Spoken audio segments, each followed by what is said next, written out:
మామూలుగా ఏదైనా ప్రధాన పత్రికలు ఫ్రంట్ పేజీలో ఒక యాడ్ ఇవ్వాలి అనుకోండి, దానికి లక్షలు కోట్లు కోట్లు ఛార్జ్ చేస్తారు. 50 లక్షలు కోటి రూపాయల వరకు కూడా ఛార్జ్ చేస్తారని అందరికీ తెలిసి, అంతకుమించి ఎక్కువే ఛార్జ్ చేస్తారు కూడా. కానీ వైఎస్ఆర్ కాంగ్రెస్ పార్టీకి సంబంధించినటువంటి ముఖ్య నేతలు ఎవరైతే ఉన్నారో, పెద్దిరెడ్డి రామచంద్రారెడ్డి గారు, వాళ్ళ కుమారుడు ఎంపీ పెద్దిరెడ్డి మిథున్ రెడ్డి గారు, వీళ్ళు అదృష్టవంతులు. ఒక్క పైసా ఖర్చు పెట్టకుండానే మేము ఆంధ్రప్రదేశ్లో నంబర్ 1 పత్రికలు అని చెప్పుకునే పత్రిక, చంద్రబాబు నాయుడు గారికి రాజగురువు పత్రికగా పేరెన్నికైన పత్రిక ఏదైతే ఉందో, ప్రతిరోజు ఫ్రంట్ పేజీలో వాళ్ళ కోసం ఒక ప్రత్యేక స్పేస్ని కేటాయిస్తూ ఉండడం, ఒక్క పావలా ఖర్చు లేకుండా వాళ్ళు చూడండి రోజు అడ్వర్టైజ్మెంట్ అవుతూ ఉంది. పోనీ వీళ్ళకి వ్యతిరేకంగా రాసే కథనాలను ఎవరు నమ్మరు. ఇంకేదైనా కనుక కాసింత కొలపిచ్చో, రాజకీయ పిచ్చో, కాసింత అతివాదులు అంటే మా వాళ్ళు ఏం చేసినా కరెక్ట్ అనుకునే వాళ్ళు కొందరు నమ్ముతారేమో. వాళ్ళని నమ్మించడం కోసం రోజు వీళ్ళు కథనాలు రాసుకుంటూ పోతూ ఉన్నారు. అసలు ఆ పత్రిక విశ్వసనీయత కాదు, బేసిక్ జర్నలిజాన్ని కూడా ఫాలో అవ్వడం లేదు అని ఈ మధ్య మనం ఏ కథనాన్ని చూసినా మనకు అర్థమవుతూ ఉంది. ఒక కథనాన్ని వాళ్ళు కవరేజ్ ఇచ్చే విధానం చూసినా, అడ్డదిడ్డమైన రాతలు రాసుకుంటూ వచ్చిన జగన్మోహన్ రెడ్డి గారు 2021లో సెక్కితో ఒప్పందం కుదుర్చుకుంటే, అదే సెక్కికి 2023లో వేరే కొత్త చైర్మన్ వస్తే, ఆ చైర్మన్ 2025లో తీసేస్తే జగన్ వల్లే తీసేశారు సెక్కితో ఒప్పందం వల్ల రాసుకుంటూ వచ్చారు మొన్న. ఇట్లాంటివి రాసుకుంటూ పోతే పెద్ద పెద్ద గ్రంథాలే రాయొచ్చు. సో అందుకని చెప్పి ఇప్పుడు రామచంద్రారెడ్డి గారికి, మిథున్ రెడ్డి గారికి వ్యతిరేకంగా రాసిన కథనాలు, ఆ కథనాల్లో గాఢత ఉందని, నిజాలు ఉందని ఎవరూ అనుకోరు. మనం ఫస్ట్ నుంచి చూస్తున్నాం, మదనపల్లిలో ఫైల్స్ కాలిపోయాయని, పొంగనూరులో గొడవలని, అల్లర్లని, అక్కడి నుంచి మొదలెట్టి అటవీ భూములని, భూముల ఆక్రమణని, గెస్ట్ హౌస్లని, ఇంకొకటని రకరకాలుగా రోజు ఏదో ఒకటి ఫ్రంట్ పేజీ కథనం ఊరకే రాసుకుంటూ పోతున్నారు. వాళ్ళకి అడ్వర్టైజ్మెంట్ ఒక పావలా ఖర్చు లేకుండా. ఈరోజు కూడా మళ్ళీ ఫ్రంట్ పేజీ కథనం రాశారు. శ్రీశైలంలో కాటేజీలు కడతాం సొంత నిధులతోటి, మేము అక్కడ సేవకు ఉపయోగించుకుంటాము అని చెబితే గత ప్రభుత్వం వాళ్ళకేమో 25 సెంట్ల స్థలం ఇచ్చిందట.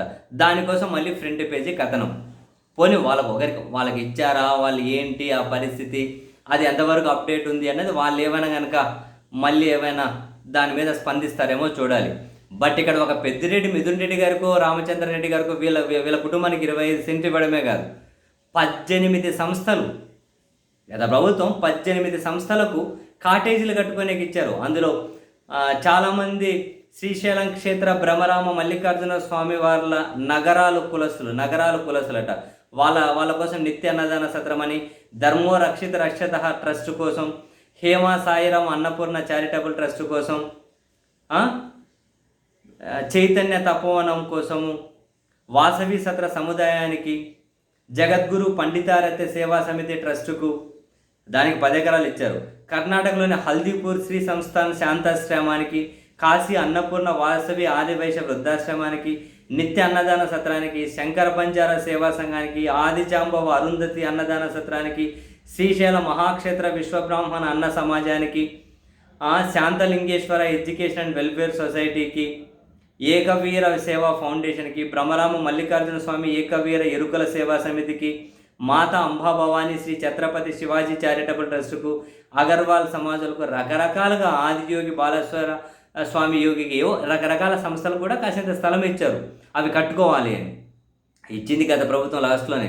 తర్వాత కొందరు పనులు ప్రారంభించారు, కొందరు ప్రారంభించాల్సి ఉంది. అవునా, అయిపోయాయి. దాని మీద మళ్ళీ పెద్దిరెడ్డి రామచంద్రారెడ్డి, మిథున్ రెడ్డిలకు స్థలాలు కేటాయించారు, అది ఇది అని బ్యానర్ హెడ్డింగ్లు పెట్టేసి ఫ్రంట్ పేజీ కథనాలు రాసి ఏం లేదు ఇక్కడ. చూడండి, ఒక్క పావలా లేకుండా వాళ్ళకి అడ్వర్టైజ్మెంట్, కోట్లు ఖర్చు పెట్టాలి ఈ అడ్వర్టైజ్మెంట్ రావాలంటే, వాళ్ళకేమో ఒక్క పావలా ఖర్చు లేదు. ఇవన్నీ ఎవరికైనా అర్థమవుతాయి. ఎవరు వాళ్ళను వాళ్ళని అభిమానించే వాళ్ళు నమ్మరు, ఏం చేసినా వ్యతిరేకించే వాళ్ళు నమ్ముతారు. నిట్టలుగున్న వాళ్ళు వీళ్ళ పని ఇదేలే, రోజు ఏదో ఒకటి రాసుకుంటూ పోతారని చెప్పి వాటిని సీరియస్గా చదివే పరిస్థితి కూడా ఉండదు ఎవరు. మరి ఏదైనా కానీ అల్టిమేట్గా వాళ్ళకైతే విపక్షంలో ఉన్నా కూడా బ్రహ్మాండమైన కవరేజ్ వస్తుంది కదా ఫ్రంట్ పేజీ కథనం. ఈరోజు వీళ్ళు రాసుకుంటూ వచ్చారా, మీరు రేపో ఎల్లుండో చూడండి ఈ స్థలాలన్నింటినీ ప్రభుత్వం రద్దు చేసుకుంటే నిర్ణయం తీసుకుంటుంది. మీరు చూడండి, మనం మాట్లాడుకుందాం మళ్ళీ ఈ పదం గుర్తుపెట్టుకోండి.